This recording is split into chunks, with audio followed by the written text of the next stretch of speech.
Good evening. Welcome to the Essence of Gita. On behalf of Academy of Vedic Sciences, we welcome you all again for the day 18. We have already covered 18 chapters. Then we also covered overview of Srimad Bhagavatam. Just to give a recap of what happened during last 17 days, today we are again taking through the summary of all 18 chapters. To take this summary, we have with us Mohan and also Harinam. So we are both these two teachers are familiar to all of us. They have taken session in the past. Just for those who are joined today, there's a quick intro. Mohanji is practicing Bhakti Yoga for more than 20 years. He has got a lot of experience in teaching, especially for the youth and children. And he is well known for question and answers. And he explained all the questions on scientific basis. This is about Mohanji. Then we have Harinam. Harinam is also practicing Bhakti Yoga for more than 2 decades now, and he is an amazing singer, musician, and he also shared this wonderful message of Bhagavad Gita, and he is the founder of an organization known as Mantra Meditation. So without wasting much time, we invite both of them and we listen to the overview of Bhagavad Gita today. Now first we invite Mohanji to take us through the first session. Over to you, Mohanji. Namaste, welcome all. Thank you so much for attending the last 18 days. It's been really like a yagya. It's like a Gita yagya. And to finish off, actually, tomorrow we are actually going to have a Gita yagya. Tomorrow is the advent of Bhagavad Gita. It's called Vaikuntha Ekadashi, wherein actually on this day, 5,000 years ago, the battlefield of Kurukshetra, Gita was spoken.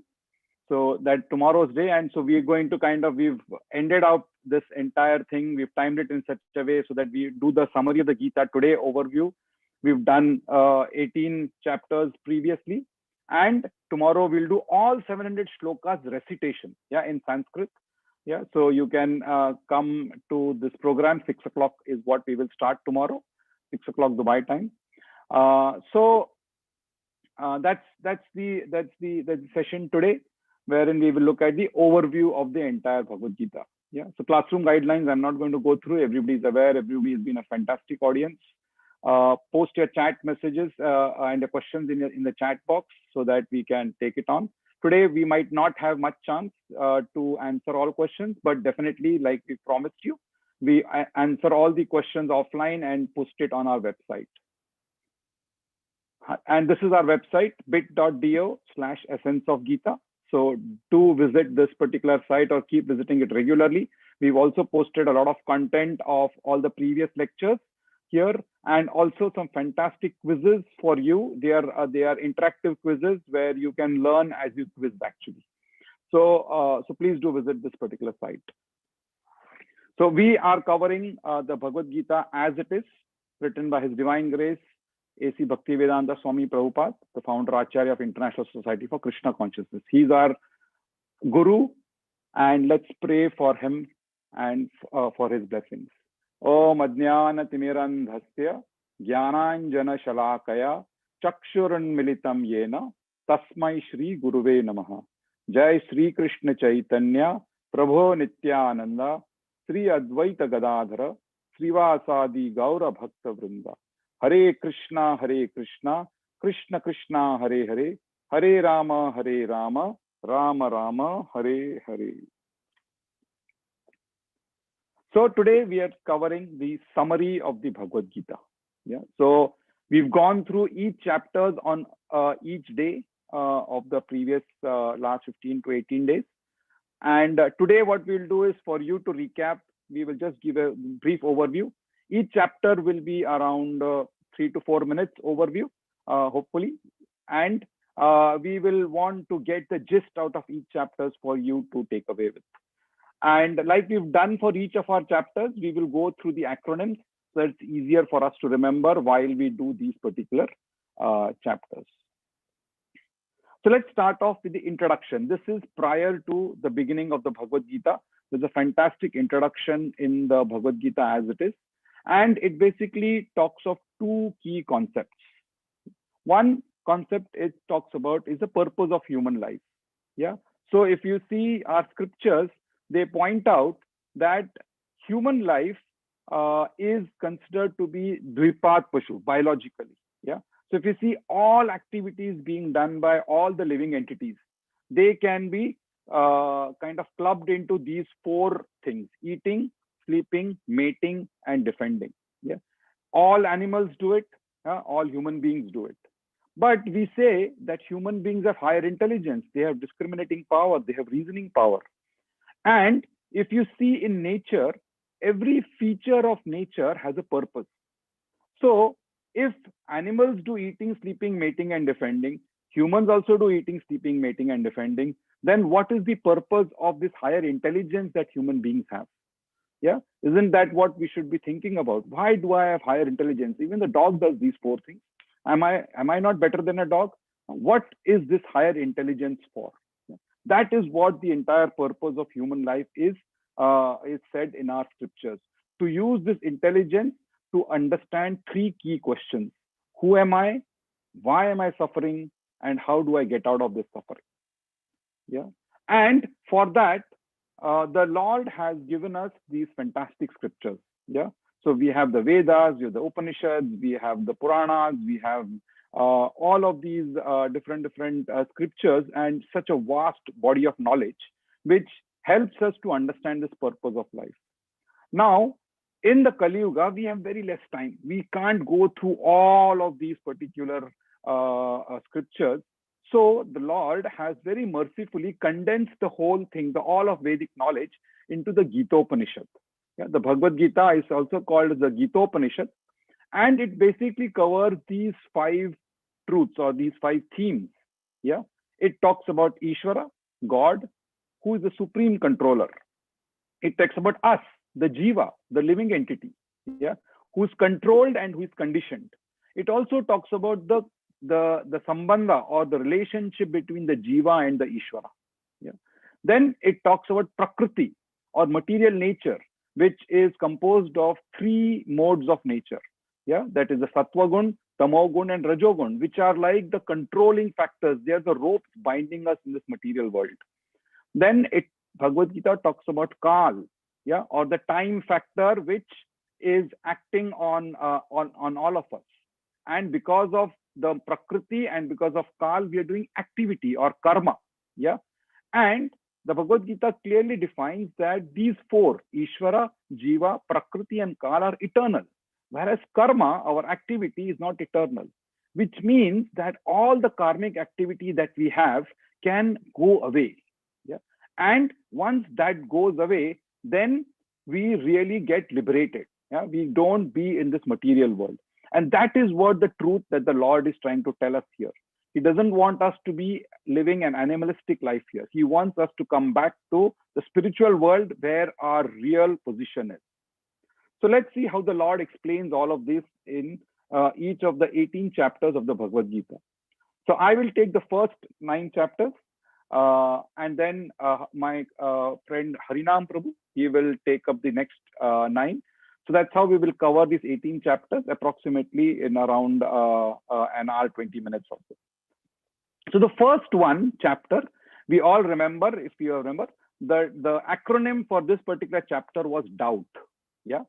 And the name of this chapter is Observing the Armies in the Battlefield of Kurukshetra. So to expand on doubt, let's see what this particular chapter has to give us. Yeah. So chapter 1, it begins with a conversation between Dhritarashtra and Sanjaya, wherein Dhritarashtra is asking what is happening in the battlefield of Kurukshetra. And Sanjaya, who is a very, very elevated person, a sage of Vyasa, a disciple of sage Vyasa, he has this Duradarshan. He has this Duradarshi capability, where he can see what is happening in the battlefield of Kurukshetra, and he's telling Dhritarashtra what Duryodhana is doing. Yeah. So that's where we saw different actions, different people coming in, and how Duryodhana is talking to each one of them. And while we progress to this particular aspect, Sanjaya talks about different signs of victory for the Pandavas, and which means they are the ominous signs of loss for the Kauravas. Yeah, and what are those? We saw some of them. We saw, like, one of the things was that Krishna is on the side of the Pandavas. Now, Krishna is Madhava. Madhava means he's the husband of the goddess of fortune, which means the fortune will be on the side of Pandavas. So that's a clear indication that the Pandavas will win. Also, we see that there is the flag. Hanuman is on the flag of the chariot of Arjuna, and Hanuman helped Lord Rama to victory. So therefore, that's another sign. So like that, we saw various signs of victory in Sanjaya's description of what is happening at the battlefield of Kurukshetra. But our hero Arjuna is being quite uncertain. He is there, but he is having a lot of problems in his mind and his heart. Yeah, he is not sure. Should I fight? Should I not fight? Who are all these people who have come here? So he asks Krishna, please, Krishna, can you take me to the center of the battlefield? I want to see who they are. Yeah, and Krishna, imagine, he is the supreme personality of Godhead. He has taken up the role of a minion charioteer. Yeah, and in the war, like it was described, if a charioteer, if the archer wants to direct the charioteer to the left side or the right side, he would kick the charioteer. So go this side, go this side. So imagine Krishna is going to sit there and take the kicks of Arjuna. Yeah. So how great Lord Krishna is, this can be seen here. He is called as Bhakta Vatsala in this particular chapter. And he takes the bewildered Arjuna into the center of the battlefield. And there, when in the center of the battlefield, Arjuna surveys the battlefield. And what does he see? Yeah, he sees that all his friends, his colleagues, his favorite animals, his horses, a lot of them have come there, and they are all waiting to fight. He sees two important people, his grandfather and his teacher, Dronacharya, who are there on the opposite side and trying to fight. And Arjuna is supposed to kill them. Yeah. So Arjuna, when he sees all of this, he starts to get doubts. Yeah, should I or should I not fight? Should I or should I not fight? And that's the turning point in this particular verse. He gives 4 reasons in this particular chapter to not fight. Yeah, what does he say? He says that, oh my God, so many people are collected here, come here. There's going to be so much of violence. So much people are going to get hurt. So many families will lose their husbands, wives, and sons. Yeah, so there will be so much of dukkha all around. Shouldn't we be compassionate to all of these people? So compassion was one of the big doubt Arjuna has. Says, let's not fight. Let's not give this pain to all of these people. Then he says that, okay, even if we fight and if we win, then we would be winning on the death of all of my friends and family. Yeah? Now, if I want to enjoy this win, whom am I going to enjoy with? I will not have all of these people. Yeah? So there's clear loss of enjoyment. Even if I win, if I lose, anyway, there's no enjoyment. Even if I win, there is no enjoyment. So what's the point of fighting? Then he brings out this most classical argument. He says that we are going to kill so many people. By killing so many people and, of course, so many animals there in the war, we are going to get so much of sinful reactions. Now, the sinful reactions are definitely not helpful for us. So we should not fight. So he was fearful of the sinful reactions. He was going to say, I'm going to get so much of bad karma. This bad karma is not very good for me. So I should not fight. Then, because all of these people are going to get killed, my family traditions are going to get destroyed. My entire family history is going to get destroyed. Yeah, my dynasty is going to get destroyed. So with these 4 key arguments, Arjuna keeps his arrows down. And Krishna and Sanjaya describes his position. Yeah, that his hands are shivering. His brow is, he's almost crying there. Yeah, in the battlefield, in the center of the battlefield. And he keeps his arrow down and he tells Krishna that I don't want to fight. Yeah? And that's where this first chapter ends, with the state of Arjuna, who's totally bewildered and totally uncertain. Should he fight or should he not fight? And he asks Krishna for help. That's when the second chapter begins. Yeah. And we see the second chapter, yeah, that it's acronymed by Gita, yeah, Gita. Gita is Guru. So Guru for Lord Krishna becoming a Guru. Then Lord Krishna, once he becomes a Guru, he gives knowledge, yeah, about who he is. So identity. He gives knowledge about the soul. Then he talks about the two duties, and he says that those who know this identity and follow those two duties, they become self-satisfied. They are Atma Rama. Yeah, and that's how this particular second chapter is overall overall setup. Yeah, so it begins with further doubts of Arjuna. So Arjuna has already asked for, I said, 4 doubts of fighting. Then in this particular chapter, he sees his teachers, yeah, Dronacharya and his grandfather Bhishma, and he says, "Oh, they are my elders. I'm not even supposed to talk back to them. Yeah. Now here I'm going to use arrows to kill them. No, no, I can't do that. Yeah. And then he is like totally surrenders to Krishna at this particular point of time. Yeah. This is the point where Arjuna becomes a disciple. Yeah. So he was originally a friend of Krishna, but here he says, Krishna, I am a soul surrendered unto you. I cannot fight. Yeah. So please help me. Please tell me that what is the right thing for me to do. I'm a Kshatriya. I'm supposed to be doing my duty. I am capable of doing my duty, but I'm unable to. This, he calls it miserly weakness. He says this kripana. I've become a kripana. Kripana means I've become a miserly person. I have the capability, but I'm not able to use it, or I don't want to use it. Yeah. So just like a miser doesn't want to use his money, Arjuna is like that. And with that particular thought, he surrenders to Lord Krishna and he says, please tell me what is the right thing for me to do. And that's when Krishna, he starts with a smile and he starts giving knowledge to Arjuna, because that is the duty of the Guru, to give instructions. Yeah. And the very first thing that Krishna gives is the identity, the knowledge about the soul. Who are you? Yeah. That's what he tells Arjuna. Arjuna is thinking from a bodily perspective. He is thinking from me and mine, my friends, my animals, my father, my mother, my grandfather. Yeah. Whereas Krishna is telling him that you're a soul. All of these things do not matter. These are only bodily material relationships. And for a soul, there is no death. The soul is eternal. He gives qualities about the soul. He talks about the size of the soul. He talks about how, what does real soul consciousness mean. And that's the first knowledge that Arjuna gets, that he is the spirit soul and he is not the body.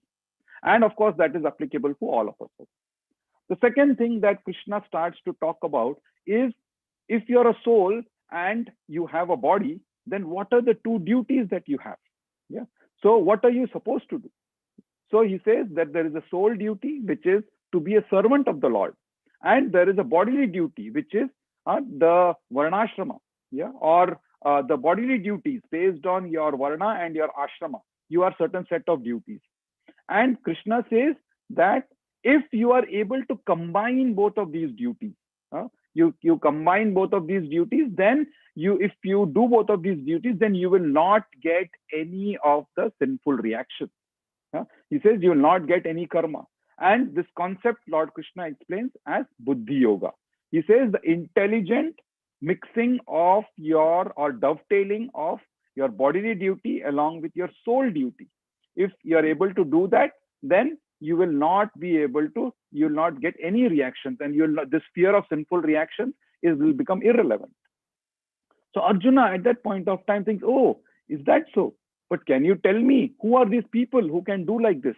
What are their different kinds of actions, symptoms? And that's where Lord Krishna explains who these people are. The Sthita Prajna, or the Atma Ramas. Yeah, that is, they are totally fixed in Krishna consciousness. They are totally fixed in God consciousness, and they can actually do their duties in such a way that they can not garner any karma. Yeah. So we see different qualities of people who are Sthita Prajna. We also saw in this particular section, that is the Gita Atma Rama section, of what happens to people who are not Atma Ramas, how they fall down into the material pool. Krishna describes the 8-step process, beginning with contemplation, yeah, and then how it describes that once you start contemplating all of the different senses with the sense objects, you start to the process of fall down in. And therefore, Krishna says that you should be like a tortoise. And a very example he gives that of a tortoise, saying that how does a tortoise, he automatically withdraws his limbs. Same thing a Sitaprajna or a Atma Rama does. He automatically withdraws his senses when he sees that a particular sense object is going to bind him in this material world.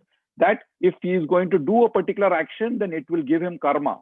So this Atma Rama automatically withdraws his senses like a tortoise. Yeah. And Krishna explains this particular aspect. So in all aspects, when Krishna explains this second chapter, he tells Arjuna that you have to fight. You have to do your duty. Fight means here Arjuna is a Kshatriya. So he's telling Arjuna to do his duty.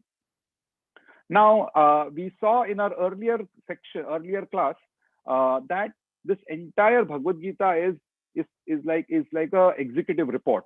Yeah. So you have the first chapter, which has the cast of characters or people who you have to acknowledge. The second chapter is a summary. Yeah, this is what we saw. We just saw a summary. And then from the third chapter till the 17th chapter are the different topics which are summarized in the second chapter. They are explained in more detail.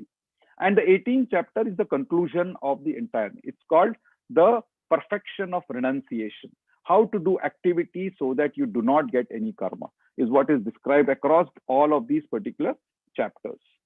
So that's where the second chapter ends with the description of Atma Rama. So let's see now individual topics that goes into the subsequent chapters. So third one is called Tyaga. Yeah. So Tyaga means, the third chapter begins with Tyaga. Tyaga is renunciation. Yeah. Krishna explains the concept of renunciation because it begins with a question that Arjuna asks. Arjuna is confused of the second chapter. He says, what is better, working in knowledge or to just renounce work? Yeah. So Krishna starts by explaining the concept of karma yoga. Yeah. And that's what this particular chapter is. So let's see what are the sections of this chapter. So they begin with tree, chapter 3. The acronym is tree. Yeah. Tree begins with T for Tyaga, which is to work in Nishkam karma. Yeah. So Arjuna is doubtful, what should I do? How should I do this? So Krishna explains the rungs of the yoga ladder. He says the lowest is animalistic life. Yeah. When there is no rules, regulations, people are just behaving like animals. Then they start doing karma kanda, wherein they see, oh, if I behave like an animal, then I'm not going to get benefited. If I start doing little bit of controlled activities, then I know I can get some benefit. So they do karma kanda. They do activities which will benefit themselves. Then Krishna explains them that slightly better than karma kanda is to do karma yoga. And within karma yoga, he explains two aspects: Nishkam karma yoga and Sakam karma yoga. Sakam karma yoga is when you do activities for the benefit of you and for your relatives. Whereas Nishkam karma yoga is you're not doing the activity for anyone's benefit. You're going to renounce the result of the activity. And Krishna says that this Nishkam karma yoga is what will really help you to progress in spiritual life or to help you to do your duty correctly. Yeah. And he then explains this particular aspect of Nishkam karma yoga further, that many of the other people, he cites examples of Janaka, he cites examples of himself, that how all of these people have done Nishkam karma yoga and they have got liberation, and they have got zero karma for their particular activities. And after explaining Nishkam karma yoga, Arjuna obviously asks the question, yeah, okay, so you're telling me this, I know some portions of this, but tell me that why does it happen that I know a thing is wrong, I should not be doing it, but as if some force is forcing me to do it? What is that? How is that happen? And that's when Krishna explains the concept of lust.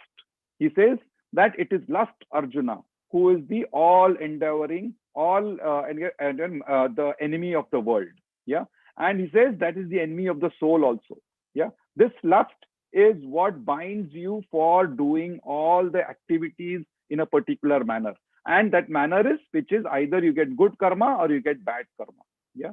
And he explains where the lust is sitting. He explains the types of lust. Yeah. And he also gives a strategy to control lust in this particular last section of the third chapter. So after he explains the concept of lust, one of the important things Krishna says the strategy to control lust is to get knowledge. Yeah. And therefore, in the fourth chapter, Krishna talks about transcendental knowledge. Yeah. He talks about what is eternal knowledge. He talks about how to accurately understand and apply this knowledge. Then, using this application, using this accurate understanding of the knowledge, how do I remove my reactions, remove all the bad karma or the good karma of my activities? And he then explains the concept of sacrifice. So Krishna ends third chapter with the description of lust, and the fourth chapter he says that only lust can be taken over by controlled by knowledge, and therefore he starts giving this knowledge. And the acronym for this particular chapter is ears. Yeah, so very interesting. Yeah, because knowledge comes in first through our ears. Yeah, so ears. Let's see what E is. E is the eternal transcendental knowledge about Krishna. Krishna says that how he is the origin of everything. And he says that he has given this exact same knowledge to sun god, yeah, Vivaswan, around millions and millions of years ago.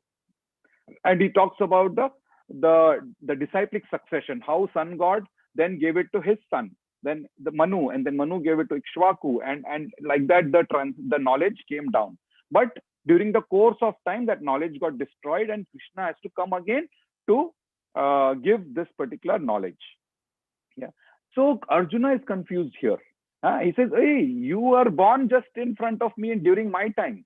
How is it that you gave this knowledge to sun god who is millions of millions years old? And that's when Krishna describes how he is different from the Jiva. Yeah. He talks about Krishna. He says that I remember every one of my activities. Yeah. Whereas you, a Jiva, you have forgotten everything. And the Jiva, it has a covering. It has the soul. The Jiva is the soul, and it has a body. Whereas Lord Krishna is fully soul. Yeah. So we saw knowledge. We saw transcendental knowledge about Krishna. Krishna talks about how none of the activities that he does, it does not bind him. Yeah. And he says that how he is the neutral and sanctioning person. He's awarding the fruits to everybody. And Krishna is in this way basically telling us that he is totally away from all of this. He is above and beyond all of this. And one who understands this aspect, Krishna says that one who understands the true nature of Krishna's appearance and Krishna's activities, he will not get bound in this world. He will not come back in this material world. Why? Because Krishna gives this particular knowledge about karma, akarma, and vikarma. Yeah. He says that every activity that we do, it generates either a good karma or a bad karma. So we have gone through millions of lifetimes, and in each of these lifetimes we have accumulated karma. Yeah. Now, how can we get rid of all of this karma? Because what happens? This karma is like a snowball. Yeah. All the past karma is leading me to further lives. Yeah. So this birth, old age, disease, death cycle can be broken if we understand this concept of karma, of sakarma, vikarma, and akarma. And Krishna clearly talks about this particular knowledge. This is the knowledge that he gives. And Krishna says that this knowledge is like jnanagni. Jnanagni means it's like a fire. And what does the fire does? It destroys all the karmas. Yeah. And what is the knowledge that Krishna gives here is about akarma. And what is akarma? He says that when you do every activity for my pleasure, when you do every activity, when a jiva does every activity for Krishna's pleasure. Yeah. Now, the activity could be a direct activity, or if it's an indirect activity, then the result of that activity, if it is offered to Krishna, then what happens? The karma generated by that original activity, it becomes zero. That's why it's called akarma. So you can you can expend your entire life, yeah, by doing a karma actually. And people will think, oh, he's doing like a normal person, he is like doing same activities, yeah, but they will not know that you are actually doing a karma. And that is where Krishna describes intelligence. He says, who is intelligent? A person who can see action in inaction and inaction in action, yeah, is intelligent among men. Yeah, so many times you will see devotees, they are like hectic doing various activities, but they are doing a karma basically. And this a karma is like a sacrifice.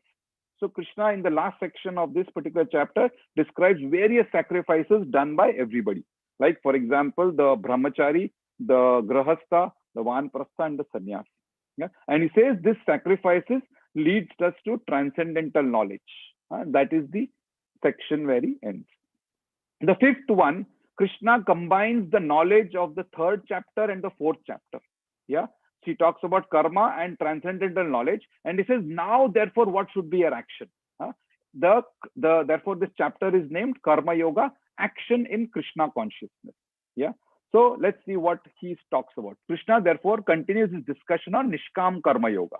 Yeah, and he says, if you do Nishkam Karma Yoga, that is work with detachment, you will not get bound in this material world. This fear of sinful reactions that you have, that will go away. Yeah, and this is the platform of knowledge.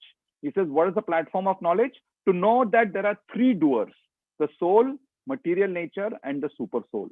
Yeah, and Krishna then focuses on the super soul in this particular chapter. He talks about how the super soul is there in everybody's heart, and a jnani, a person who is a pandita, he sees that there is super soul in everybody's heart, and therefore he considers them as everybody as equal. Yeah, says Vidya Vinaya Sampanne Brahmane Gavi Hastini Shuni Chaiva Shopakecha Panditaha Samadarshinaha. So this super soul is the concept that he explains, Lord Krishna, and he says that if you meditate on the super soul, then you can get liberated, then you will get a karma. And he explains the process of Ashtanga Yoga in a very small preview process in this particular chapter. And in the end, Krishna gives the peace formula. How by doing every activity for the Lord, or by ensuring and knowing that there is super soul in everybody, there will be peace in the world. That's what he gives in this particular chapter, and he ends this fifth chapter. In the sixth chapter, Krishna describes Ashtanga Yoga in a much more detailed manner. Yeah, and we saw the Yoga Rudha and the Yoga Ruruksha. Yeah, the Yoga Ruruksha is a person who is just starting, so he has to follow certain steps and all the stages of yoga. We saw the 8 stages of yoga, of Dhyana Yoga, Yama, Niyama, and all of this up to Samadhi. Yeah, and it is important to control the mind. So all of these 8 Ashtanga Yoga, what do? They help us to control the mind, because the mind is our enemy and our friend. Yeah, if the mind is our friend, then we can get liberated very easily. But if the mind is our enemy, then we have problems.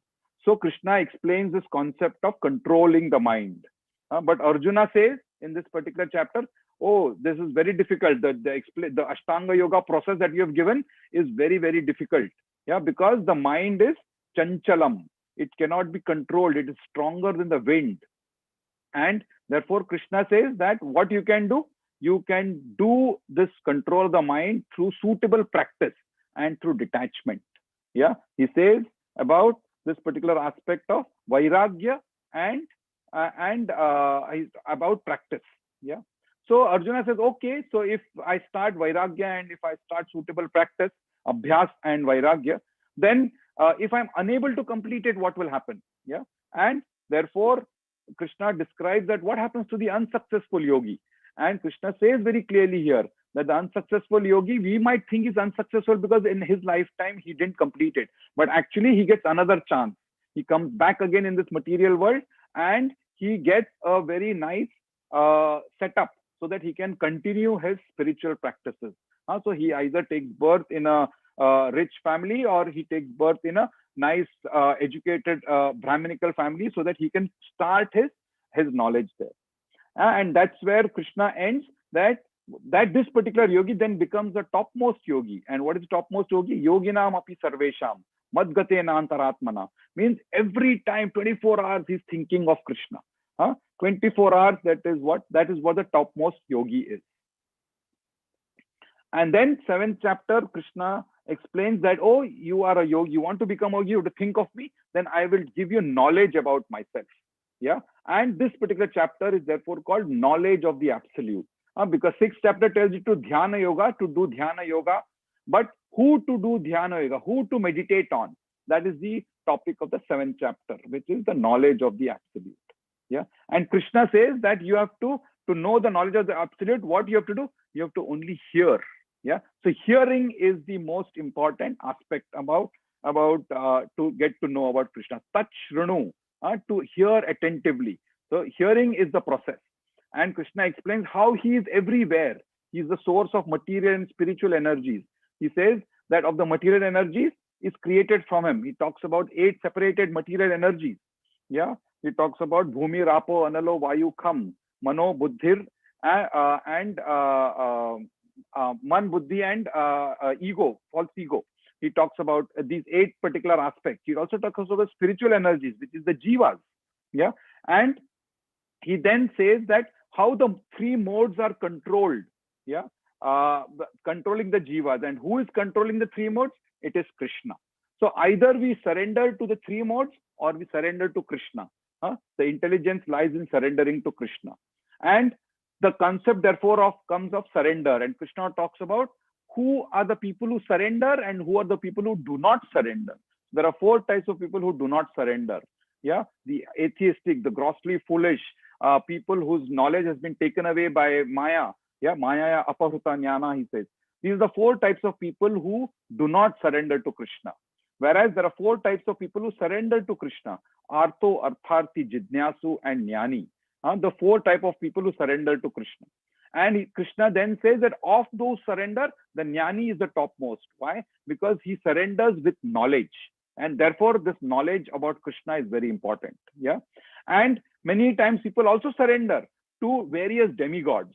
Yeah. And Krishna doesn't like that. He says that they are also worshipping, but they're worshipping in an indirect way.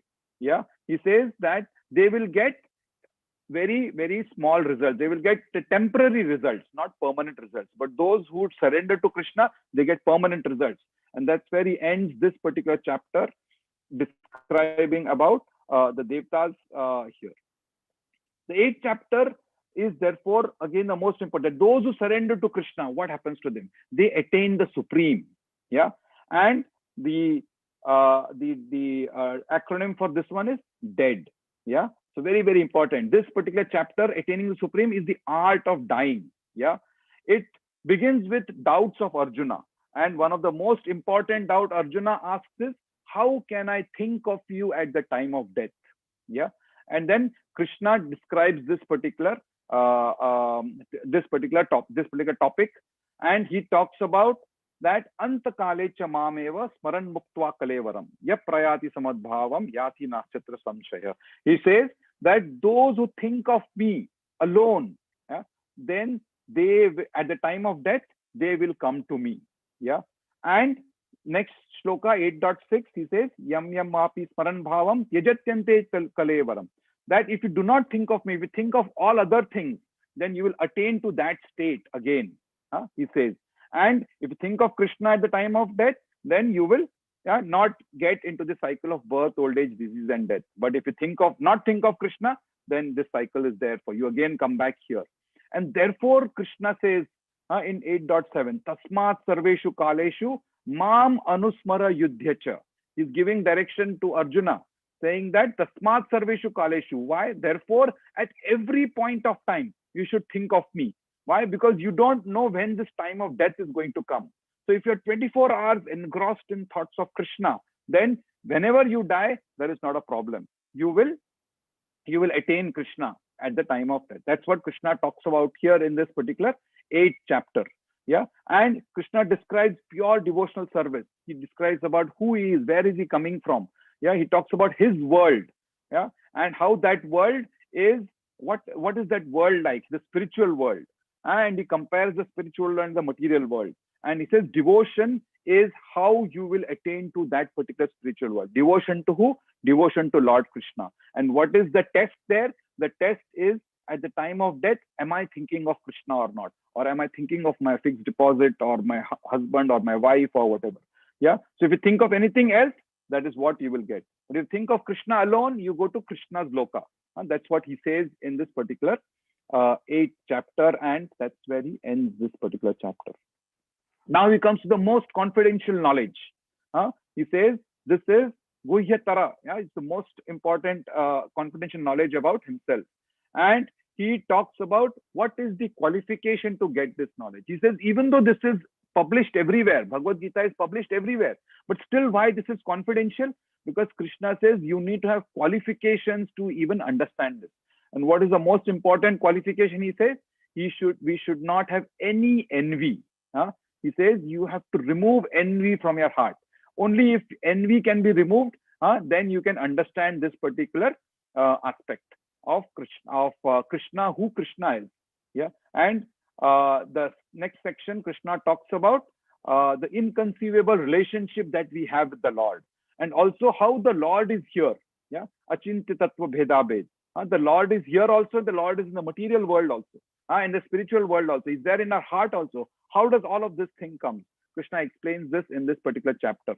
And Krishna talks about how he is the supreme object of worship. And people who do not worship, what happens to them? And people who worship to them, what happens to?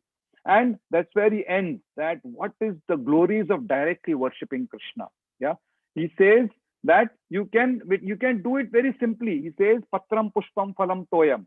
Yome Bhaktya Prayachati. Your simple act of devotion is you can offer him water, leaf, flower, or a fruit. Yeah, that itself is, or you can do the other extreme, which is you can do everything. Yeah, he says you can offer everything to me. That is also bhakti. And in the end, he says, I want your mind. He says, Man mana bhava mad bhakto madhyaji mam namaskuru. Mame vaishyasi yuktvaivam. Yeah, that's where he says, Man mana bhava mad bhakto. I want you to always think of me and do activities thinking of me, and you will come to my position. That's where Krishna ends this 9th chapter. And I will ask Harinam Prabhu to take the next chapters. Hare Krishna. So after the beautiful explanation which Mohan Prabhu gave on the 9th chapter, from 10th chapter onwards, Krishna now gives immense knowledge on who he actually is and how we can see him everywhere. Yeah, so the acronym for the 10th chapter is CSEE. S stands for source of everything, E stands for essence of Gita, and the last E stands for everywhere. Let's see what are the contents of this chapter. So the first 7 verses, Krishna explains that how he is the source of everything, right? And in general, modern science is founded upon the methodology of ascending knowledge. Usually we try to find things from bottom up. But the spiritual knowledge needs to be understood from descending. The knowledge comes from top to bottom.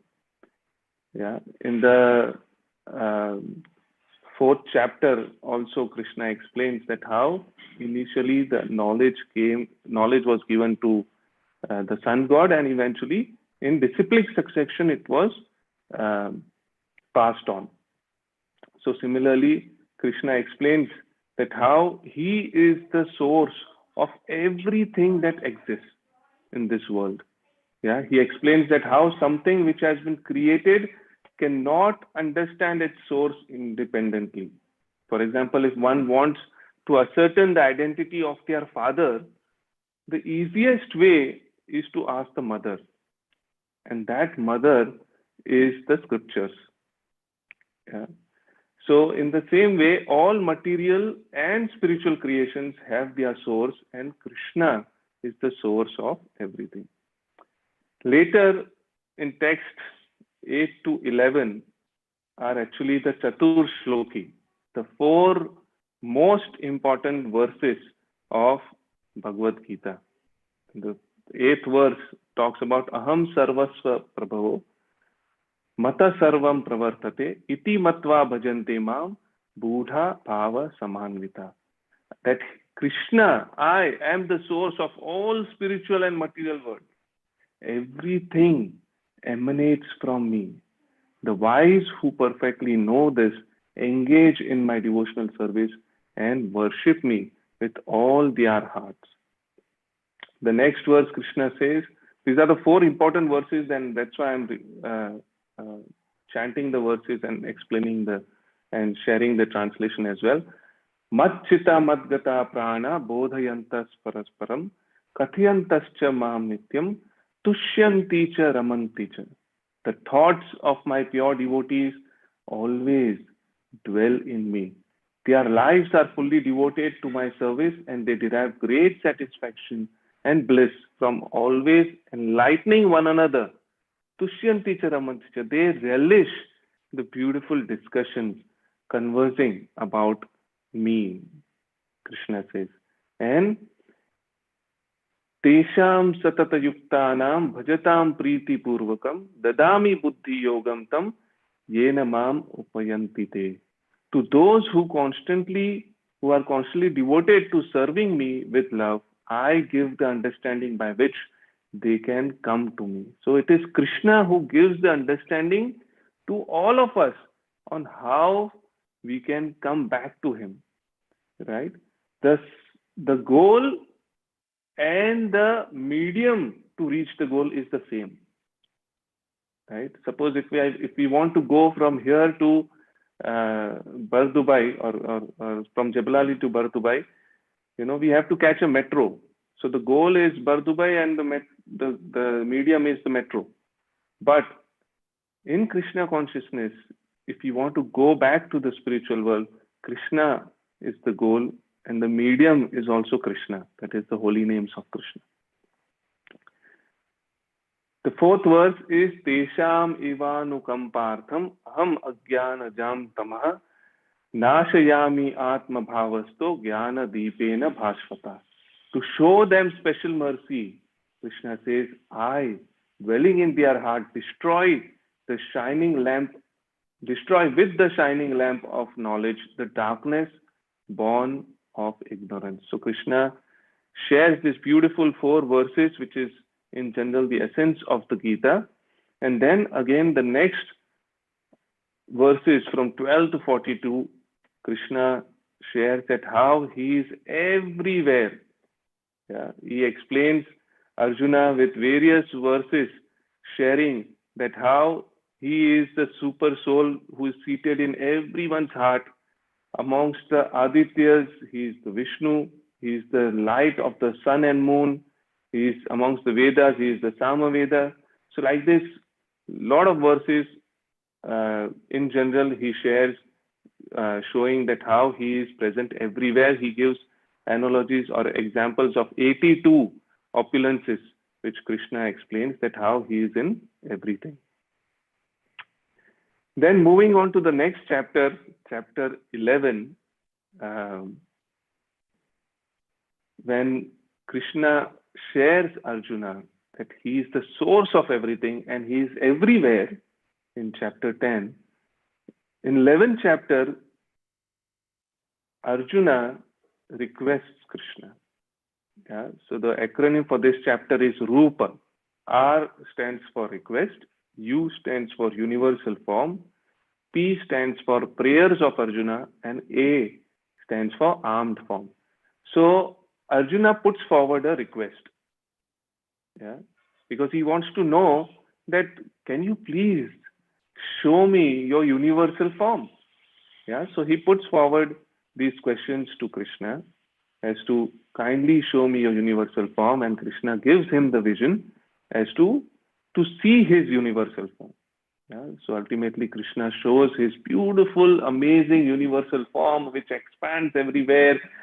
All the living entities coming in and out, the fiery mouth, all the demigods being very fearful, right? So there's a beautiful description of this amazing universal form which Krishna exhibits to Arjuna.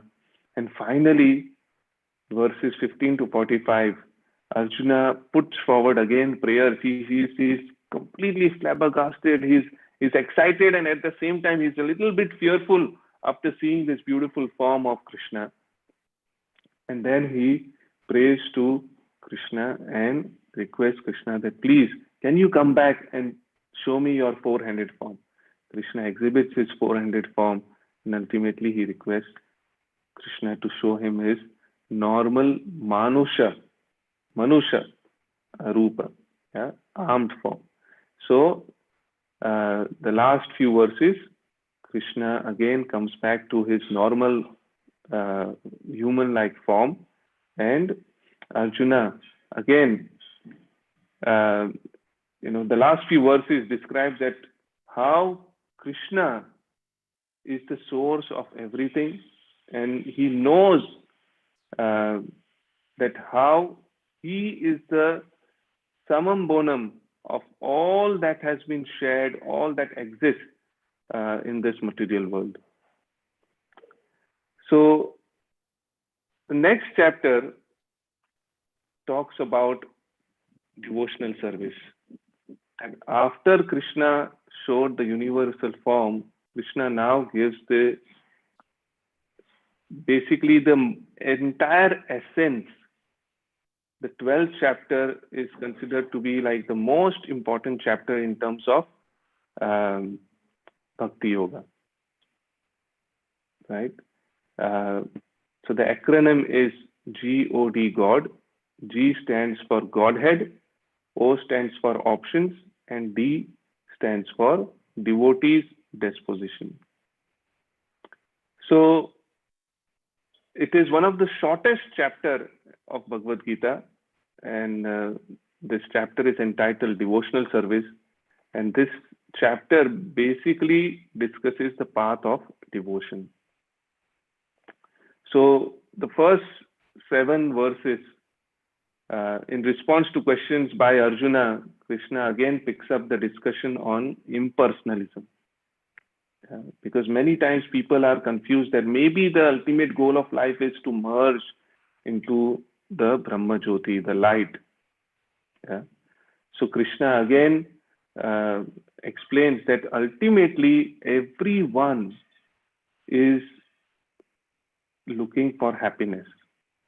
And the source of happiness is derived when there is a loving relationships. Yeah.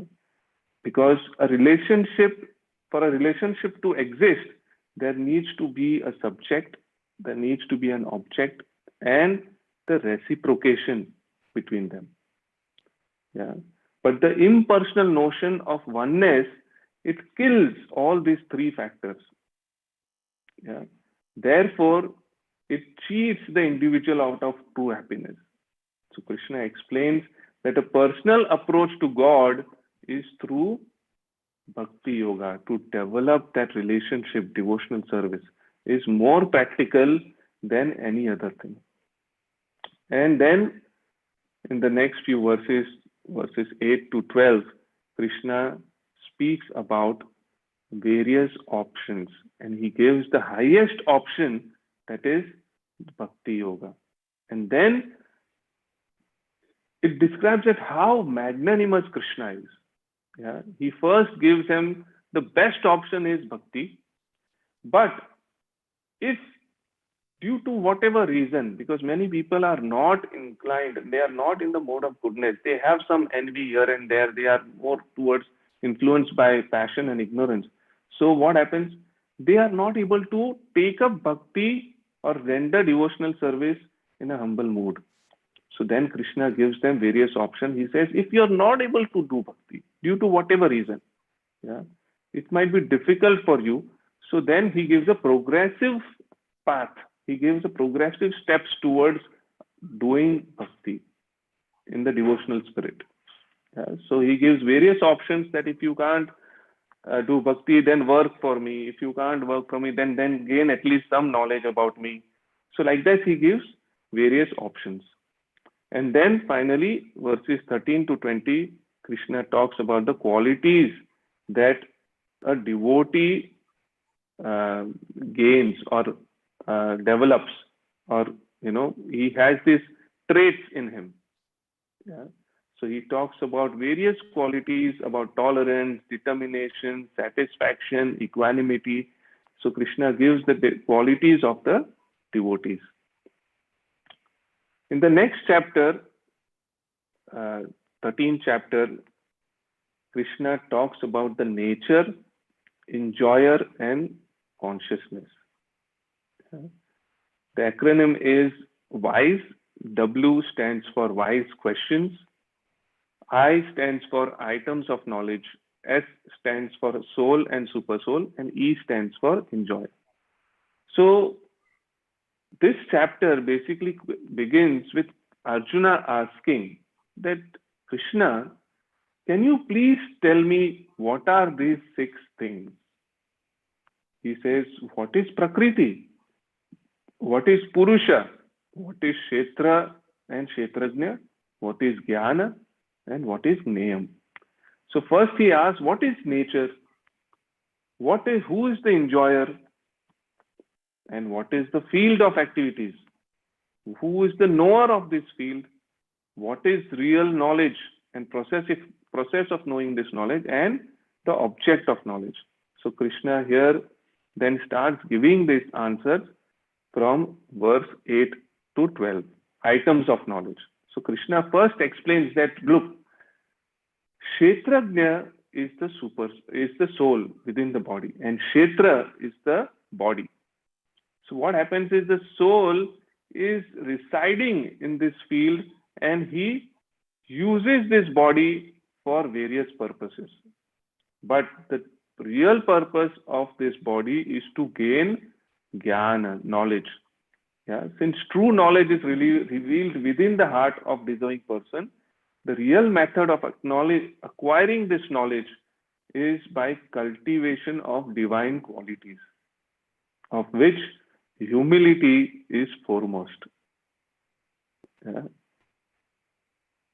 And knowledge is not about information and memorization, but rather about exemplary personal character and practical behavior, Krishna speaks. So eventually then, verses 13 to 19, Krishna talks about the soul and super soul. Yeah, Krishna shares that who is Krishna now describes Niyam, the object of knowledge. The purpose of knowledge is to realize the soul. Yeah? And the super soul, through which one can understand the real purpose of life. So it is the prerogative of the soul to understand the super soul. But the super soul is sometimes described as avigneyam, or unknowable. So how to reconcile this? So there are empirical researchers who try to fathom the supreme using mundane logic, and material sense perception are invariably baffled, and the super soul within remains unknowable to them. Yeah, so many materialistic people, they try to find who is the person who is controlling everything in this nature. Yeah, but however, those who approach the subject matter with proper attitude, ready and willing to gain insight through the eyes of great teachers, can surely realize the super soul, the object of all the knowledge. So Krishna gives this knowledge to Arjuna, and then finally Krishna gives the answers of the first 2 questions that Arjuna asked about Prakriti and Purusha. He shares about what is Prakriti, that is the material nature. The conditioned soul desires to control the Prakriti, but it is this enjoying spirit that binds the person in the material world. Yeah? However, the super soul is the actual enjoyer. The real enjoyer is the super soul, the Lord. Yeah? So the best way is to, if you want to remain happy in the life, the best thing to do is please the Supreme Lord. Just like you water the root of the tree and the whole tree is satisfied. So similarly, one who focuses on pleasing the Supreme Lord, then life becomes more blissful. Now, in the 14th chapter, because in the previous chapter Krishna spoke about Prakriti, the material nature. And in 13th chapter, actually, Krishna also says that one who understands the relationship, the knowledge of the soul, the Jivatma, the material nature, and Prakriti can go back to Godhead easily. So that's why I conclude, taking a cue from that point, Arjuna now wants to know that what is this Prakriti all about, by which this whole creation is being controlled. So the 14th chapter, the three modes of material nature, the acronym is TRAP, and actually it traps all of us.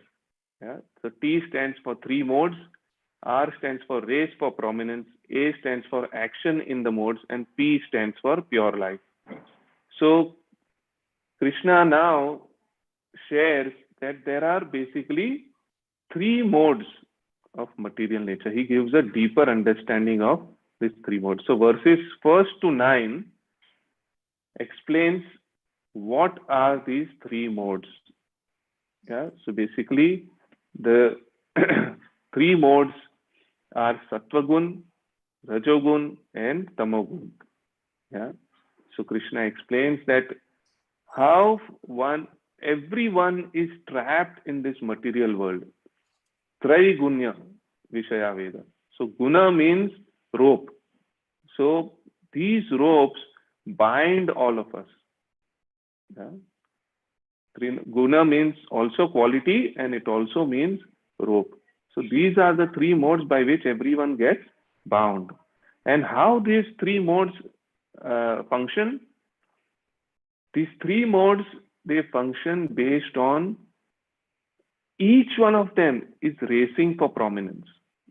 Yeah? The modes compete with one another for supremacy within an individual. So sometimes we are agitated by mode of passion. Sometimes we are taken over by mode of ignorance and we don't want to do anything.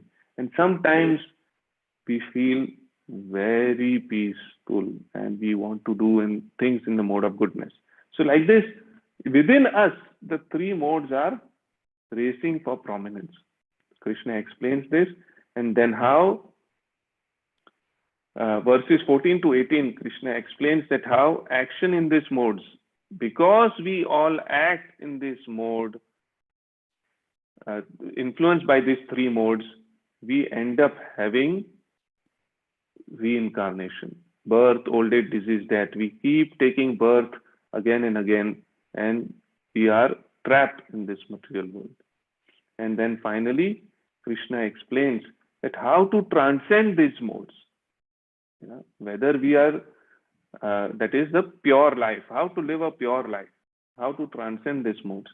So what happens is, many times we do perform action in the mode of ignorance, sometimes passion, and sometimes goodness. But if someone does act in goodness, that doesn't mean that he has transcended the cycle of birth and death. He still needs to do Shuddha Sattva, action in pure goodness. So that is what Krishna explains in this last section of this chapter. Then in the 15th chapter, Krishna explains, the chapter is entitled The Yoga of the Supreme, where the acronym is HOME, H-O-M-E. H stands for home or hotel. O stands for on and on, over and over again. M stands for maintainer of body, mind, and soul. E stands for essence, in 3 verses. In the previous chapters, we saw Krishna, in the 10th chapter, Krishna gave essence in 4 verses, and in this chapter, Krishna gives essence in 3 verses. Let us see what he shares. So the first 5 verses, Krishna explains a beautiful analogy of a banyan tree. So in the spiritual world, there is a banyan tree, and the reflection of that banyan tree is the material world. So whatever is there in a purest form, it is there in the spiritual world, whereas the reflection, what we are enjoying here, is nothing but the reflection. But what we are doing, we are considering this place to be our real hotel. Although this is a hotel, but we live here as a home, whereas our real home is in the spiritual world. Yeah, so Krishna urges us that you cut all your attachments to this, but the attachment towards enjoying the senses with the knowledge. Yeah. In Sanskrit, the word Shastra refers to scriptures. Yeah. So the word Shastra has the word Astra within it. Yeah. So Astra means weapon, and Sha means Shabda. Shabda is knowledge. So Shastra. So one should cut down our ignorance. Yeah. Cut down all our attachments to enjoy this material world with scriptural knowledge. Yeah, with the knowledge of the Supreme Lord. So then the next verses 6 to 11, Krishna explains that how everyone, Krishna first gives them knowledge about the spiritual world. He says that how the spiritual world, even the light, there is no need for electricity. Yeah? The light emanates from me. It is my effulgence which lights the whole spiritual world. So he gives description of the spiritual world, and then he explains that how in the material world people are trapped in this material world, doing action, performing action, and coming back again and again, birth, old age, disease, death, doing their activities again and again, and getting trapped in this world, trying to enjoy or suffer their karma. Then Krishna explains that how one who is entangled within the reflected tree of material existence can develop his Krishna consciousness by appreciating Krishna as the maintainer of on all levels. Krishna maintains everything, not only this whole creation, but even our physical body. He explains that he is the fire which digests our food. Yeah. So even the smallest thing which we completely ignore in our own life, Krishna explains that he is the source of that. He is the one who maintains that. And finally, Krishna explains the 3 verses which becomes the essence of the Bhagavad Gita. Let me read the 3 verses. So Krishna explains, Dvav imau purushau loke ksharaschakshara evacha ksharakshαρvani bhutani kutastokshara uchyate. That there are 2 classes of beings, the fallible and the infallible. In the material world, every living entity is fallible, and in the spiritual world, every living entity is infallible. So Krishna explains that how everything in the material world is fallible, is full of faults, whereas everything in spiritual world, there's nothing which is of fault. Then the next verse, Uttama Purushastva Anya Paramatmeti Udharta Yo Loka Trayam Avishya Vibharti Avyaya Ishvaraha. Besides these 2, there is the greatest living personality, the Supreme Soul, the imperishable Lord himself, who has entered the 3 worlds and is maintaining them. Here Krishna explains that how it is the Supreme Soul, yeah, who enters this creation and he maintains everything in this world. Yeah. Then Yasmaksharam atitoham aksharat api chottamaha atosmi loke vedecha prathita purushottama. Because I am transcendental beyond both fallible and infallible, And because I am the greatest, I am celebrated both in the world and in the Vedas as that supreme person, Krishna says. So Krishna explains that how he is the source of everything, he is the maintainer of everything, and that how to remain happy in this world is by rendering devotional service and going back to him. Next chapter, 16th, Krishna explains the divine and the demoniac natures. The acronym is DOG, dog. D stands for divine or demoniac, O for opinions and outlooks of demons, and G stands for gates to hell. So, Krishna, in the first 6 verses, gives the qualities that are there of a person who is divine and qualities of demoniac people. So Krishna basically describes 26 divine qualities and 6 major demoniac qualities. And then Krishna shares the opinions and outlook of people who have demoniac qualities, to reassure Arjuna that he is of divine nature. Because Arjuna kind of felt that, what are we doing? Are we doing the right thing, in this war? So Krishna distinguishes the activities, mentality, and qualities of one who has demoniac propensities. Such miscreants are cast into repeated births in undeveloped lower species of life. So Krishna literally gives of the karmic reaction of people who have demoniac quality. And then in the later verses 21 to 24, Krishna explains the gates to hell. Krishna wants that these are the 3 things which are the gates to hellish life. What are these 3 things? Lust, anger, and greed. These are the 3 root qualities that lead one to hell. In the next chapter, 17th chapter, Krishna explains the divisions of faith. In the previous chapter, Krishna explained the 2 extremes, the divine and the demoniac. However, in this chapter, Krishna explains that how everyone is supposed to do these 3 things. Everyone has these 3 qualities that one has to do. One has faith in everything. F stands for faith, A stands for austerity, C stands for charity, and E for enjoyer of everything. So the first 7 verses refers to how every human, every living being has faith on something or the other.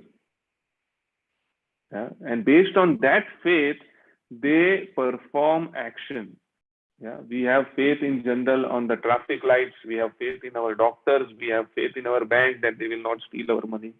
So like this, everyone is putting faith on something or the other. So to have faith means to see opportunity, reward and value in something, even though it may not be immediately experienced. Correct? So therefore, according to one's faith, one identifies objects of adoration and reverence and begins to worship them in different ways. So individuals adopt worldviews, lifestyle, and character traits. So Krishna begins a discussion of this by giving examples of diet and sacrifices. So Krishna now, in the later verses, explains the austerities, that in order to achieve anything in this world, one must undergo austerity. We sacrifice immediate pleasure and comfort for purpose of long-term benefit, and people who place faith in different things perform different austerities in life. And Krishna explains beneficial austerities pertaining to the body, mind, and words, and also varying motivations with which one may perform them. In the next section, charity, Krishna explains that what kind of charity which is performed in different modes, what kind of benefits it gives. And charity, Krishna concludes that charity must be performed within certain parameters to truly benefit some people. And then ultimately, in the last section, Krishna explains that all these themes with reference to the mode of nature, it is essential to understand that all activities, even though performed in goodness, will always yield reactions. Yeah? So that's why one should remember Lord and perform these activities as a service to the Lord and chant Om Tat Sat, yeah, whenever we do all these auspicious activities. Finally, in conclusion, Krishna concludes the Bhagavad Gita. Actually, by 17th chapter, the Bhagavad Gita ends. But the 18th chapter, Krishna further gives a summary, yeah, and he gives the perfection of renunciation. The acronym is SMILE. S stands for Summary of Karma Yoga. M for Modes of Nature. I, Ideal Worker. L, Love of God. And End Result. So, the first 18 verses begins by addressing the frequently asked question, that is, okay, Krishna, so what should we do? Should we stop work, or should we continue working? How should we practically apply this knowledge? So Krishna shares that the root of entanglement is the false ego. We all think that I am the doer, I am the cause of all that is happening in this world, whereas there are 5 causes because of which everything, all the actions happen. It is the individual soul, it is the body, it is the senses, it is the endeavor that we put in, and ultimately it is the super soul who sanctions everything. Yeah, so Krishna explains that. And then from verses 19 to 40, Krishna explains the modes of material nature, of how the modes are influencing the knowledge, our action, our understanding, and our determination. That how the modes, in different modes, one gets different behaviors. Yeah. And then verses 41 to 55, Krishna talks about ideal worker. So one may ask, so what is the solution? On one hand, we are expected to be aloof and unattached workers, but in reality, we have a conditioned nature influenced by modes. So Krishna therefore explains the system of Varnashram Dharma, that how these 4 divisions are made: Brahmana, Kshatriya, Vaishya, and Shudra, and everyone can perform devotional service. It is about the quality with which the person has imbibed, and that determines his varna. Yeah? So one should purify ourselves of material propensities and live a happy and peaceful life. Then Krishna talks about the main secret of all, the whole Bhagavad Gita, love of God, yeah, devotional service. In conclusion of all the activities and practices, Krishna shares the most important verses in this chapter. Sarva dharman parityajya mamekam sharanam vraja aham tvam sarva papebhyo mokshayishyami ma suchala. Surrender unto me. Yeah, abandon all types of religion and surrender unto me. I will take care of all your sins. Do not fear, Krishna says. Yeah, so Krishna shares the most confidential knowledge here, that ultimately, if you do this, yeah, then you will achieve me, and that is the purpose of life. And end result, the last few verses where Sanjaya also expresses his gratitude and Arjuna also expresses his gratitude. And ultimately, knowledge and understanding of the Bhagavad Gita is dependent on one's consciousness. Yeah? What is our consciousness? Ultimately, all 18 chapters, the purpose of these 18 chapters of Bhagavad Gita is so that we purify our consciousness. Yeah? The nature of the soul, the proof that the soul exists is the consciousness that we have, the consciousness that is there in this body. right? So if we purify this consciousness, then we can go back home, back to Godhead. Yeah. So that's what Krishna basically, the essence, the purpose of Bhagavad Gita is to purify our consciousness, and ultimately to purify our consciousness, the easiest way is to take up to Bhakti Yoga, render devotional service, and ultimately Sanjaya and Arjuna also agree to this and conclude the Bhagavad Gita at the end. Hare Krishna. So that's how the 18 chapters of Bhagavad Gita are summarized in beautiful acronym form, which helps all of us to remember. And with this, we end the summary and discussion of the 18 chapters together. And I will pass on the mic and cue to Jai Govindji to further guide all of us. Thank you, Harinam Anand. Thank you, Mohan. Now it's time for us to announce the quiz. Information about quiz. We request Jaganji to come over and take us through the quiz, how we'll do the quiz. Over to you, Jaganji. Yeah, Chiranjeev Sham displaying something, or should I go? Okay, fine, thanks. Hare Krishna, Dandavat Pranam, Namaste, and big congratulations to all the attendees who have been very patiently listening to our teachers, and also very big congratulations to the teachers who have been very patiently made effort to reveal the Bhagavad Gita knowledge in as simplified form as they can. So now, today we are very happy to announce the final quiz. We have seen several of you have done all the 18 quizzes that we have published before. So we are going to have a final quiz. So we are going to have the final quiz into two parts, just to help you to do it in a piecemeal manner. The quiz by itself is a self-paced one. It's an open book too. You can refer to the Bhagavad Gita as it is available on the internet, vedabase.com, for any clarifications or if you want to get answers. Absolutely no problem. And the pattern and the mode is exactly the same as the other quizzes that you have been doing. You can do the quiz multiple times before you attempt the final one.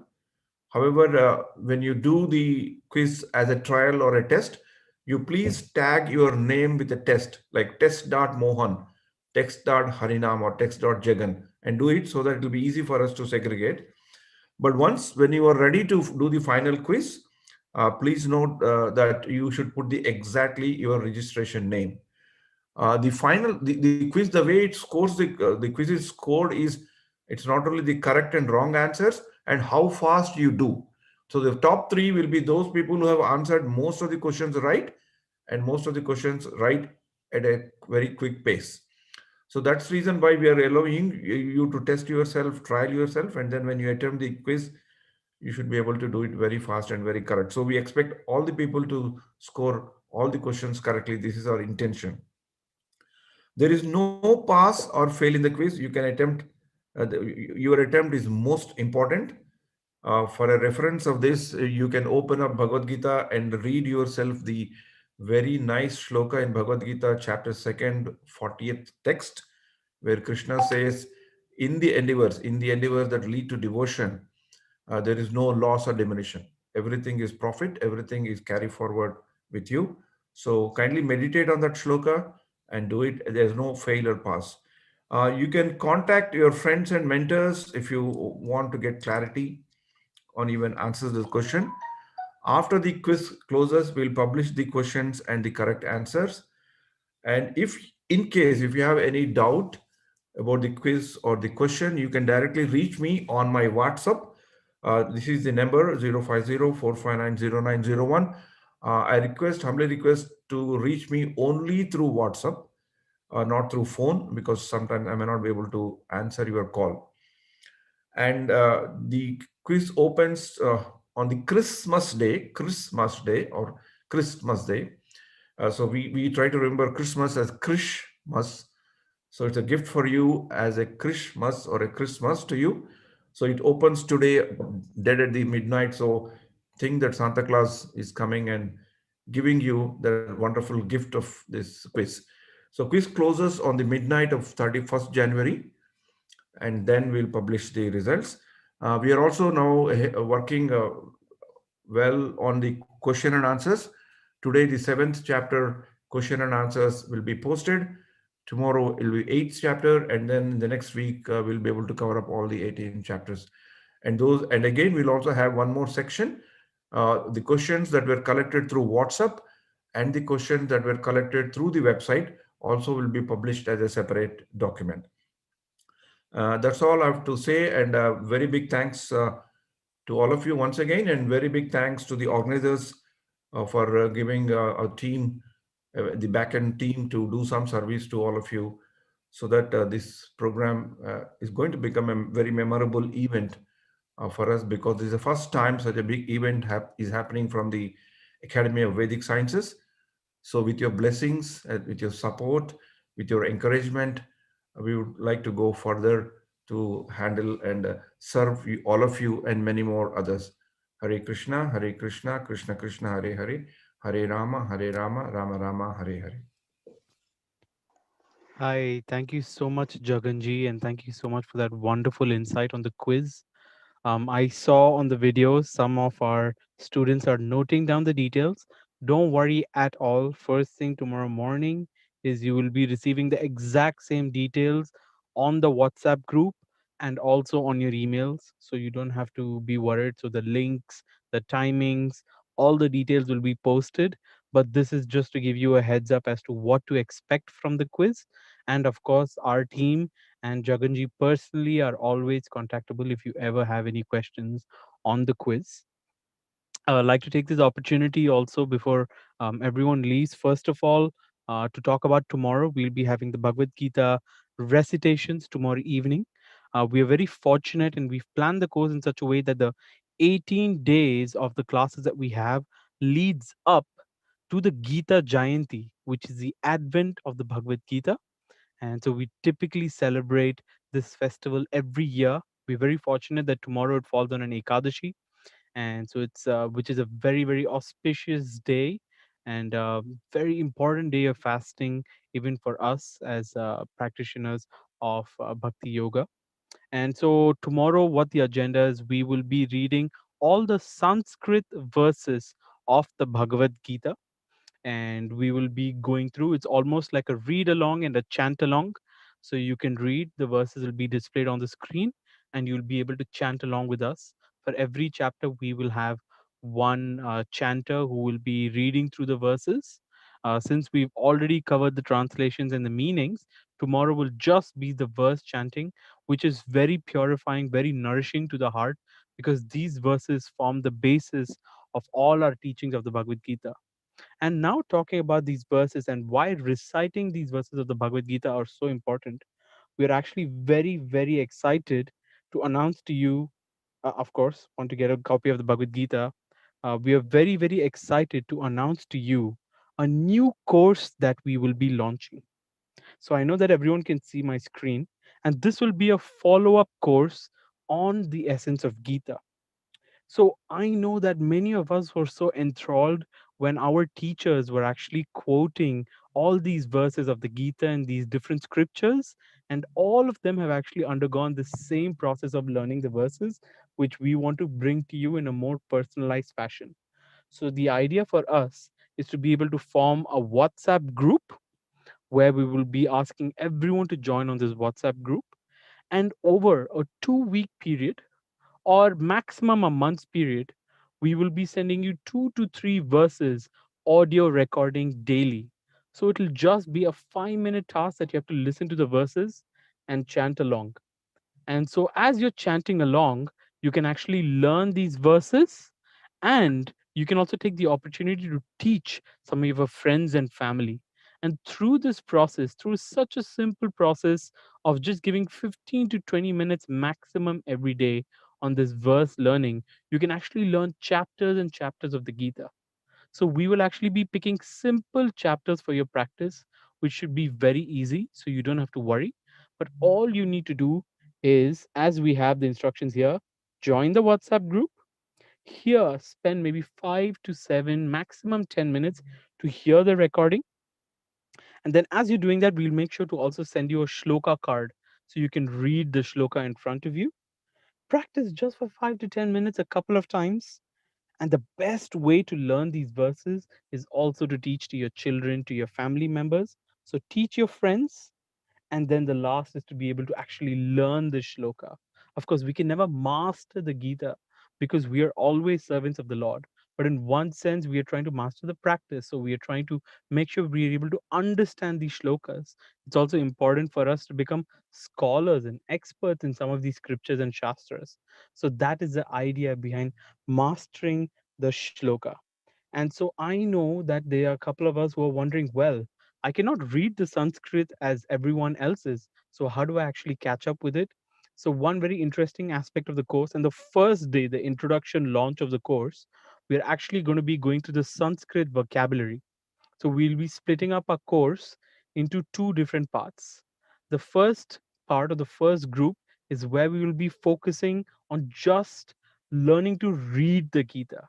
So how to read the phonetics, how to read the different extensions, the different pronunciations. We will be making a card specifically for you so you can learn to chant it. Then the second thing, as you're learning to chant it, is also to be able to memorize these verses. So we'll be having these two objectives of this course. Details will also be shared with you very, very shortly about mastering the shloka. So we are very, very excited for you to join this course. And the best part is it's completely offline. So you can tailor it to your day, fit it at your time of the day, but at the same time, encourage yourself to read it. So it's not an online course like the essence of Gita, but it's an offline learning course for you to be able to learn all these verses. Thank you so much. These are the two announcements I wanted to make. I wanted to hand it over to Jai Govindji to take over and add, if he would like to add anything to my um, intro on the mastering the shloka course. Thank you very much, Shiran. That's Yeah, sorry, really Jai amazing. Govindji. We Yeah, are just really one thing I forgot excited. to add. Yeah, I just forgot to add one small detail. If all of you are looking into the screen now, what you can do is just to get started, I've put a little QR code here at the bottom. A lot of you may know what a QR code is, maybe not everyone does. And so what you have to do is just hold your phone up to the screen, open the QR code and try to scan it. It should take you to a WhatsApp group. If you don't know what a QR code is, that's perfectly fine. We also have this link, as we always create a short link, bit.do/shloka. So you can join it. Of course, we will not have activity till the 1st of January when we will be actually starting to the course. So you can also join either now or later at your convenience. We'll be sending out the message. Sorry, Jay Govindi, to interrupt. Back to you.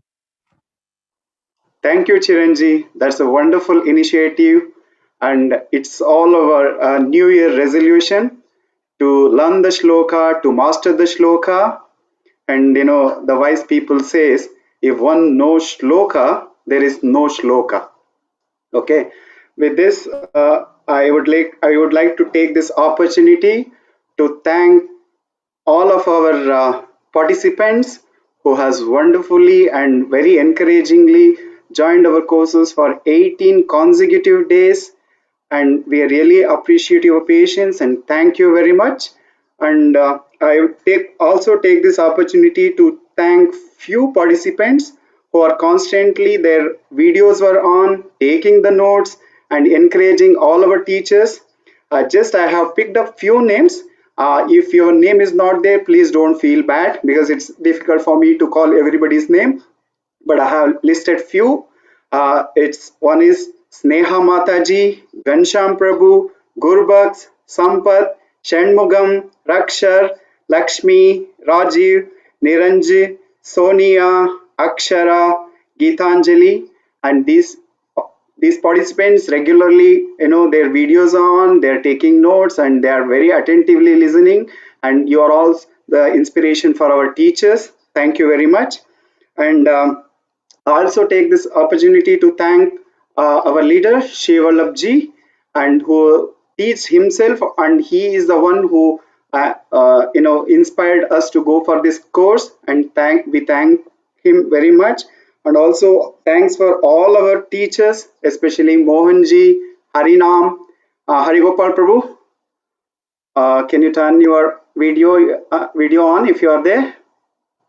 Thank you very much. You have explained wonderfully all the 18 chapters in a way which is palatable for all of us. Thank you very much for your wonderful efforts. Then we thank guest speaker Nand Kumar and Tulsi Govind Prabhu. Nand Kumar Prabhu gave the introduction on our founder Acharya Srila Prabhupada. Then Tulsi Govindji, he gave introduction on Chaitanya Mahaprabhu, and also he was a part of our panel in Srimad Bhagavatam overview question answer session. Thank you, Tulsi Govindji. Then we also thank Nand Kishore Prabhu for joining our panel and wonderfully answering all the questions posed by you. We thank Nand Kishore for that. And finally, not finally, we thank Jagjivan Jagannath ji, and Jagjivan Jagannath ji. Just I would like to give a few words on him. He is one of our most important person and senior person of our team. He is amazing personality and he guides us in all our courses, and he is tirelessly working on Kahoot quizzes. I'm sure you're all enjoying doing the quizzes, isn't it? Also, he is working on compiling the question answer, you all put, and he is clearing all our doubts. Thank you, Jagannathji, Jagjivan Jagannathji. Once again, thank you very much. And we also want to take this opportunity to thank our technical team, Vasant Prabhu and Sant Gopeshwar Prabhu. Sant Gopeshwar Prabhu, and these people, they are with us from last 5 years. They are doing amazing services. They does all technical, they are there us to help with all our technicalities. Thank you very much for your amazing services, Prabhu. And now the last but not the least, it is our Chiranjeevi Sham. Chiranjeevi, he is our youngest, dynamic, energetic, enthusiastic member of Academy of Vedic Sciences. He has worked very hard to put up this course, and he is the one who is doing all our marketing and all the stuff needed web page, landing page, then all the social media. Chiranji, thank you very much. So with this, once again, I thank you all for joining. I know we really enjoyed your association for last 18 days, and tomorrow we will be concluding with the Purnahuti by performing fire sacrifice by chanting the Bhagavad Gita. Please log in at 6 o'clock. Of course, the program starts at 6 p.m., but try to log in at 5:45. We'll have some 10 minutes kirtan. Then then we will exactly at 6 we will start chanting Bhagavad Gita, and fire sacrifice will start. Once again, thank you very much. Hare Krishna.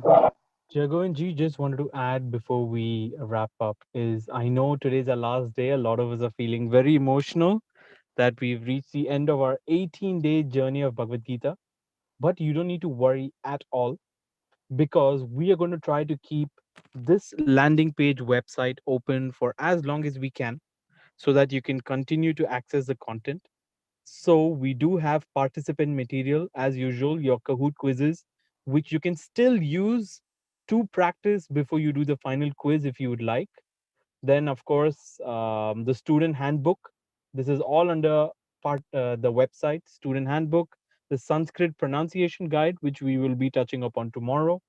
Then if you scroll down in participant material to the end, you'll be able to find all the 18 days. So if you see here, you'll find the full playlist of 18 days worth of absolutely wonderful, nourishing content on the Bhagavad Gita, which is also on our YouTube page, Academy of Vedic Sciences.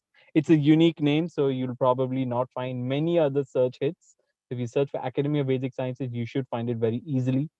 Saying that, our Jaganji, who's spent hours and hours, including some of his working hours, to work on the Kahoot quizzes, but also on the chapter-wise Q&A. We've released some new things which will be updated by tonight over here, where each chat message that we got on the Q&As are actually posted on this website.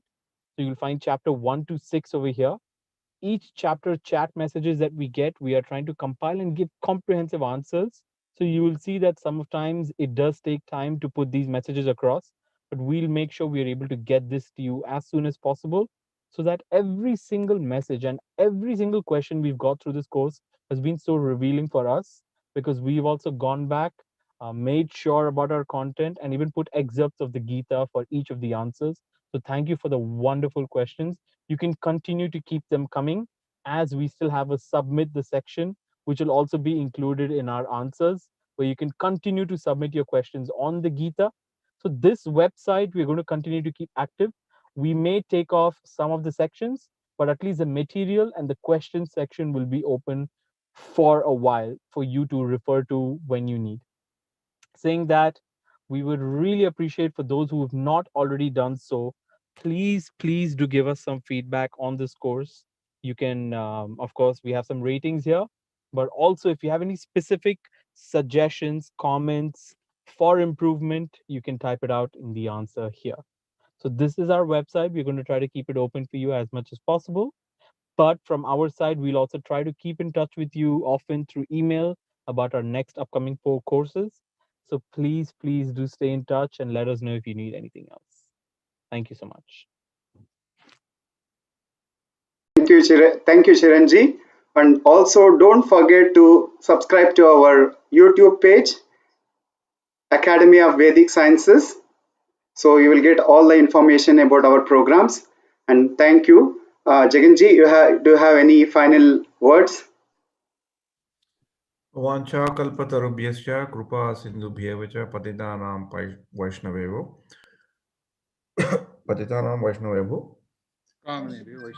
नमो नमः.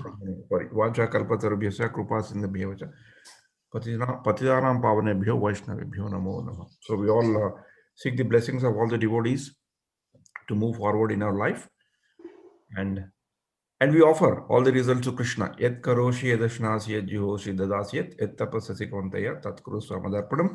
We'll always remember that shloka. And as in the Karma Yoga it is said, 247, also we remember, karmani evadhikaraste ma phaleshu kadachana ma karma phaleturbur mate stanga akarmani. So we are offering all the results, all your comments, all your suggestions at the lotus feet of the Lord, so that we can continue further with a new hope, new enthusiasm. We go. Hare Krishna. Yeah. Please forgive us for any shortcomings. And as Chiranji was mentioning, please give us feedback. It really helps us to improve. Thank you very much. And see you all tomorrow at 6 p.m. local time. Till then, Hare Krishna. Om Tat Sat. Hare Krishna. Hare Krishna. Hare Krishna, Prabhuji. Hare Krishna to all. Hare Krishna. Hare Krishna. Hare Krishna. Hare Krishna. Hare Krishna. Hare Krishna. Hare Krishna. Hare Krishna. Hare Krishna. Hare Krishna, Prabhuji. Hare Hare Krishna. Hare Krishna, Prabhu. Hare Krishna. Hare Krishna. Hare Krishna. Bhagavad Pranam, Prabhuji. Hare Krishna, Prabhuji. Thank you so much. Hare Krishna, Prabhuji. Hare Krishna, Prabhuji. Hare Krishna.